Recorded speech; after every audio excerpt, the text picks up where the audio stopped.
Hello guys, welcome to my channel, the Collector, and for today's video, I'm gonna review the Marvel Legends Iron Spider. First of all, this is a brand new packaging from Hasbro. It doesn't have any plastic parts on its packaging, and for me that's a good thing if you look on the environmental friendly part. But the downside is you can check if the figure has missing parts or if the figure has a bad QC issues. Anyway, let's take a closer look at the packaging. As you can see, because of the no plastic packaging setup, they just put the portrait of the actual action figure at the front, and at the right side there's the Iron Spider with the vanilla pose, and at the back it just showcase you what you will get out of this box. There's the image of the alternate hands that you will receive, and at the at the left side of the box is the portrait of Iron Spider in the actual comics. And also, I almost forgot, at the top of the box you can see the Spider-Man 60 An Amazing Years logo, and at the bottom there's just a standard description of the box. So without further ado, let's proceed. Here is Iron Spider out of the packaging. I gotta say that finally Hasbro did a decent comic book Iron Spider action figure, and this is probably one of the most coolest Spider-Man action figures that I have. So without further ado, let's proceed.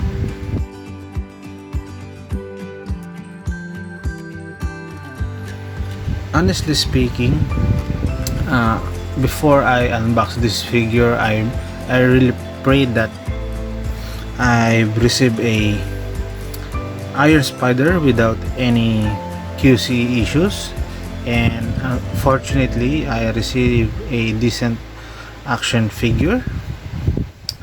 Now let's focus first on Iron Spider's head sculpt. As you can see, the eye part was sculpted on his head, and it was painted with a believable color of gold.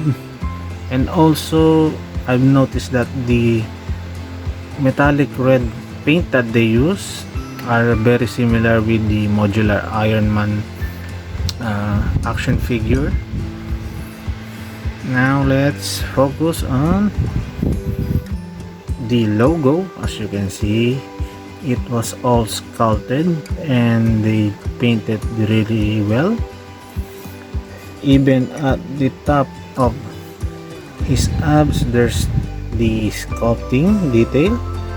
Also on the butterfly joints, as you can see, for continuity purpose. And also at the back, as you can see, they really did a good job on doing that. Also, I want to point out that this boot area, I'm really glad that this is a separate part. It feels like it's an actual boot. As you can see, if you rotate this part, this part of the boot also rotates. Now let's focus on Iron Spider's arms or tentacles, or call it whatever you want. As you can see, it's very comic accurate. They really did a great job of translating it to an action figure. Also, I wanted to point out that there are some parts that looks like that it can be moved or rotated, but there's no joint in those parts. particularly in this area. At first I thought there's an actual joint here. I almost ruined my action figure, but there, as you can see, it's basically soft plastic, so the joints are just at this point where you put it on this back, and at the third joint, and finally at the second to the last joint of the arm.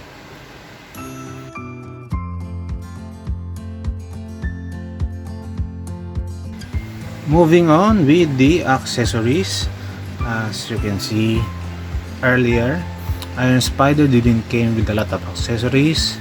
He came with a pair of closed fist hands, or the default hands. He also came with the web shooting hands. He also came with these 3 Iron Spider extra arms that can easily attach on his back.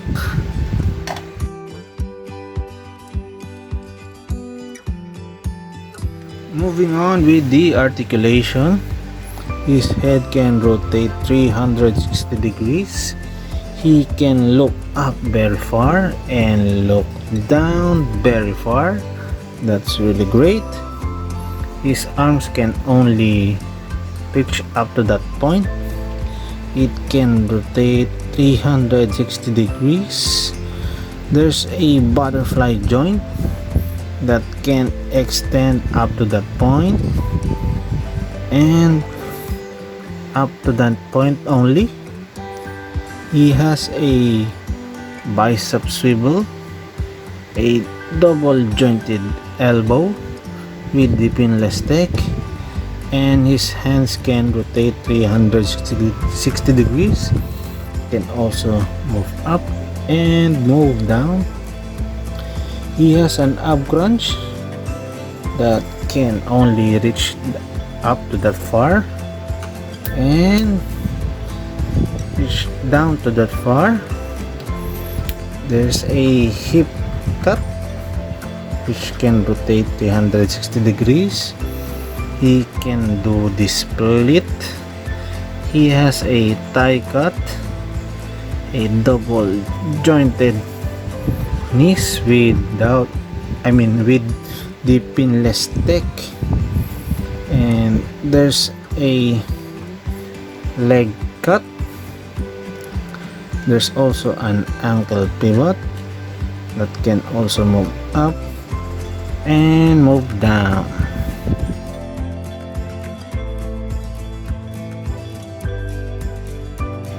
Iron Spider is standing around 6.3 inches tall. Here is Iron Spider side by side with the Spider Armor Mark 1 and the Retro Spider-Man. Here is Iron Spider side by side with the Marvel Legends Spider-Man integrated suit. Here is Iron Spider side by side with the Mesco 112 Collective Spider-Man 2099. And finally, this is Iron Spider side by side with the Marvel Select Spider-Man from the No Way Home movie. To conclude my video, I think this is a decent Iron Spider action figure. I just wish that Hasbro have used the body mold for the Retro Spider-Man, since it is a very articulated action figure. I think they used the Pizza Spidey body mold for this one.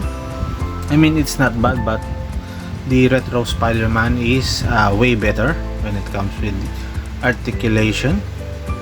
Maybe I'm just fortunate to have a action figure without defects or QC issues, because of this new packaging of Hasbro, the windowless packaging.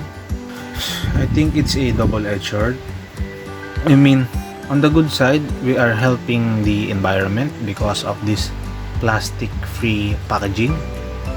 But on the other hand, we cannot check the QC issues for the figure, and I've seen a lot of collector posting on social media that they receive a Spider-Man without the net pattern, or they receive an action figure with two left elbows.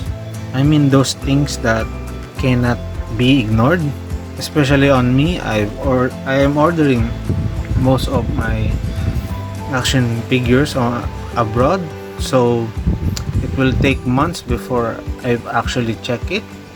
And if there's a problem, I think I cannot return this to the US. So if you're a Marvel Legends comic book collector, this is a pretty decent action figures to add on your toy line, or especially if you have a Civil War setup on your display case. This is a pretty good addition to your display.